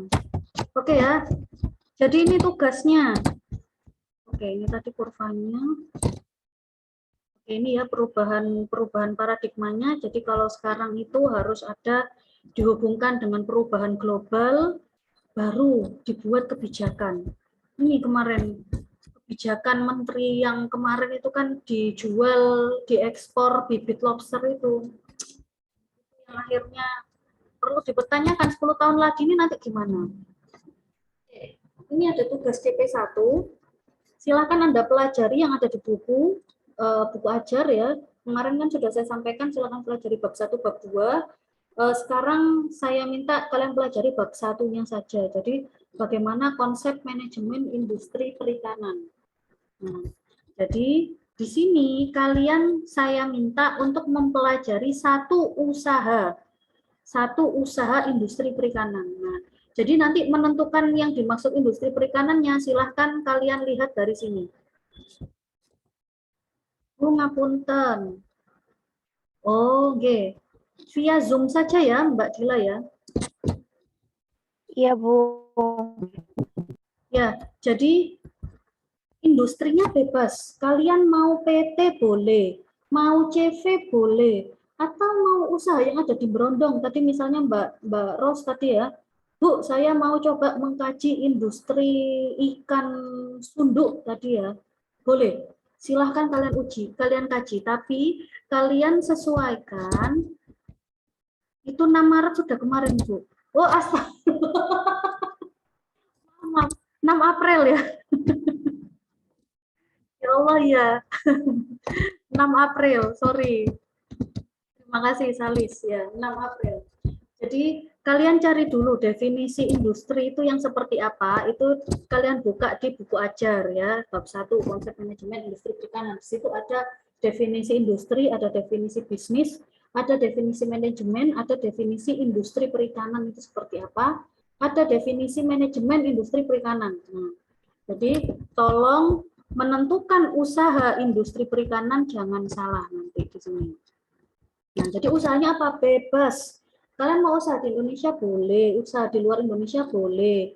Ambil datanya di mana? Dari PKL boleh, dari website boleh. Nah, tapi industrinya ini adalah berkaitan ekspor atau impor. Oke, tadi kan ada usaha ikan sunduk itu dijadikan crispy gimana Bu? Ya udah, berarti nggak harus ekspor impor negara ya. Misalnya kalian mengirim di luar wilayah, kan kalau ekspor impor itu kan pajaknya negara, boleh. Oke, saya peringan boleh dari ekspor impor luar negara atau kajian dari industri skala rumah tangga gitu. Misalkan kalian melakukan wawancara, terus ini kalau dikirimnya kemana gitu ya, di kota mana, keuntungannya berapa, itu boleh. Nah, jadi silakan kalian cari tentang produk perikanan. Boleh dari data primer, boleh data sekunder. Yang kalau kalian mau yang lebih lengkap itu biasanya data PKL. Nah, jadi silakan kalian nyari misalnya praktek kerja lapangan industri apa, gitu, atau praktek kerja lapangan PT apa yang kalian pengen pelajari. Kalian kan sudah tahun depan kan harapannya bisa lulus ya. Jadi kan berarti harapannya adalah kalian nanti itu paling nggak kerja di mana gitu. Nah ini kalau di bidang industri perikanan, coba kalian nyari PT apa sih yang menyebabkan kalian itu sangat tertarik mempelajari. Misalnya saya ingin tahu Bu, kalau manajemen di PT KML, nah, coba dicari data PKL yang ada di KML. Atau Bu, saya ingin tahu Bu, sistem pengalengan ikan tuna. Silakan dicari PT Aneka Tuna Indonesia. PKL-nya bagaimana? Nah, di situ kan nanti ada gambaran secara umum industrinya. Nah, setelah kalian menentukan ya PKL-nya itu PKL, PT-nya apa, tentukan juga jenis produknya apa yang diekspor atau diimpor. Terus dia satu produk apa banyak bidang usahanya gitu ya. Misalnya KML itu kan sekarang juga sudah merambah ke frozen food ya. Nah, berarti apa saja bidang usahanya apa? Nggak masalah wes, nggak harus yang diekspor gitu ya, tapi bidang usahanya dia apa? Dia dijualnya di Indonesia atau di luar. Nah, itu sistemnya seperti apa? Kalau dia diekspor ke negara mana?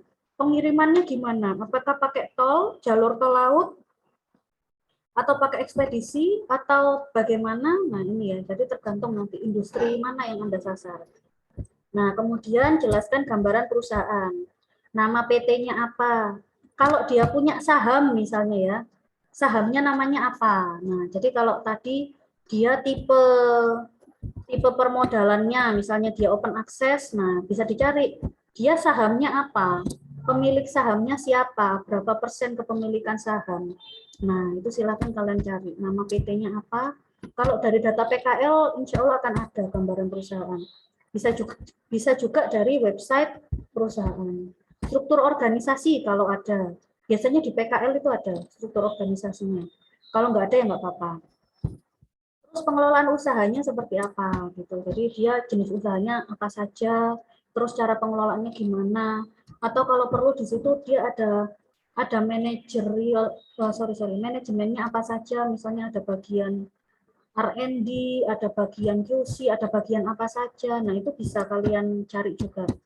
Gitu. Jadi paling enggak kita ada gambaran dulu industrinya gitu ya sebelum kita nanti cari tahu bagaimana sih pengelolaan manajemennya, paling enggak kalian ada gambaran garis besarnya dulu. Permodalan open access atau dikelola secara mandiri yang tadi ya. Misalnya kalau Gosari itu kan pengelolaannya keluarga. Nah, keluarga itu siapa? Yang bikin itu siapa? Pemilik perusahaan awalnya siapa? Gitu. Tipe kepemilikan usahanya.